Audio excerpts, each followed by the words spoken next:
Before my soul meets the air, as did yours, and I am forced to storm those angel-guarded gates of that long-forgotten garden, I thought I'd write a little and say how lonely it is without you. Please protect me with kindness from heaven.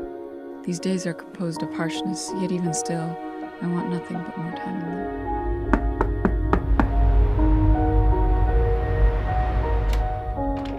Hello, you must be Mr. Riddle. Please come in. Would you like some tea? I heard that it's quite an honor to see you, that you're a rather busy fellow. No more than some. So you work with the terminally ill? You help people?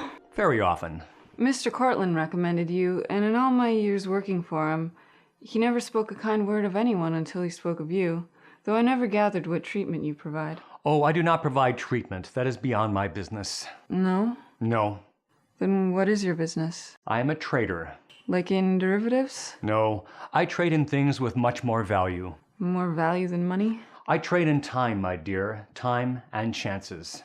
Sir, you paved me a path unfollowed. Some confusion is natural, but if you bear with me for a moment, I find that most people accept my services.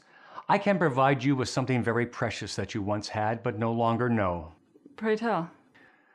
What price would you pay for 1 year of your life? I don't think anyone would want a year of my life. No? Some people might. I met a man some years back who was about your age, and over a pint and a song he vowed to me an eternal friendship. He uncaged his sorrows and said that his time was being thrown to the wild wind by the fistfuls, that he stole away his lifelong hours for $40,000 a year, and $40,000 was what he spent in a year's time.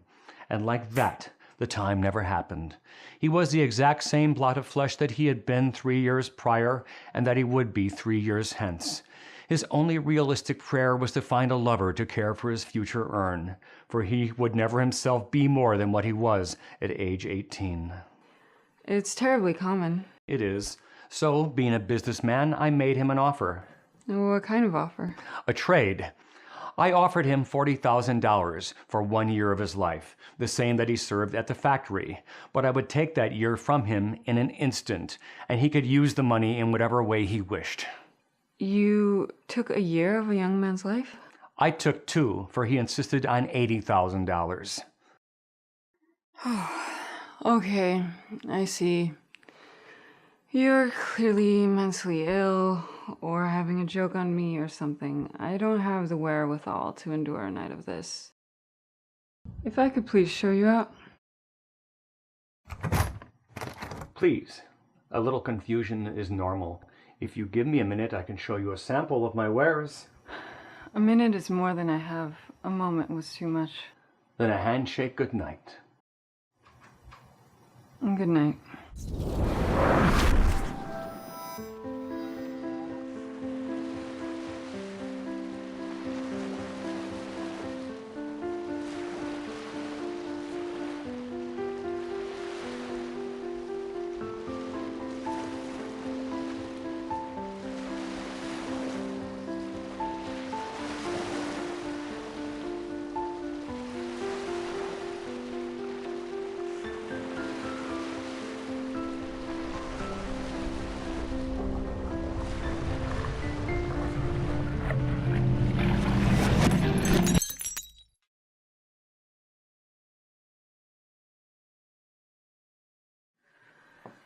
Oh my God, was that real? Come, sit down. Oh, what was that? A sample, as I said. I was with my first puppy half a lifetime ago. And how did it feel? So, supernatural things exist. That's the implication of you, of what this is. Not supernatural, just natural, but in a different way. Are you an angel? Are you God? Are you that other thing? I consider myself agnostic. Of course. Here is the reason I've come and the trade I've developed for you. You can take it or leave it. I will give you the happiest day of your life, the actual one. It would be yours to relive again like a new and harmless thing. And in return? In return for the perfect past day, I will take as payment all of your future days, the life remaining in you. The rest of my life for just one day? That's the trade. I would need to think on it. Well, it's 8:30 now, and as I said before, I have to be on the road soon. You're the strangest man. I don't know why you've come to this small house. Depending on the doctor, I've not 12 months before I'm tossed headlong into the grass. At best, I'm a cut flower left to wither. Do you really need those sad last days? If anything is needed in this world of light and color. If I could suggest some beauties comparable, any moment you previously lived could be yours again. I've had politicians relive an election, or known athletes an Olympic medal. Can you only imagine re-being the best possible you? Maybe a moment of triumph? Or folding back into a romantic joy, something prime and young in requited love? Or think of the family and friends that once were. Anything could be yours. I once had a guy go straight back to the womb. I'm sorry, but it's just not enough time. I know, but I and this chance will not come again. Would I be able to change things? Could I call my dad and say goodbye? It's your day. I don't see why not. And after the day, after I live it, will I be found dead like some dried starling in this knothole of a house? More or less.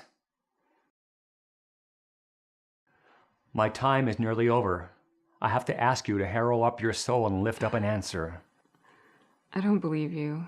You want me to go into my memories as if they were some lake to dredge and find some waterlogged moment, something once alive.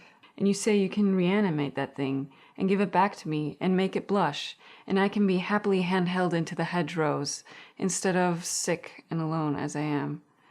You say I can call my dad again, that I can be with Jameson again, that I can be loved again in a way that I'm not now. Then yes, take all that remains. I'm in no position to say no.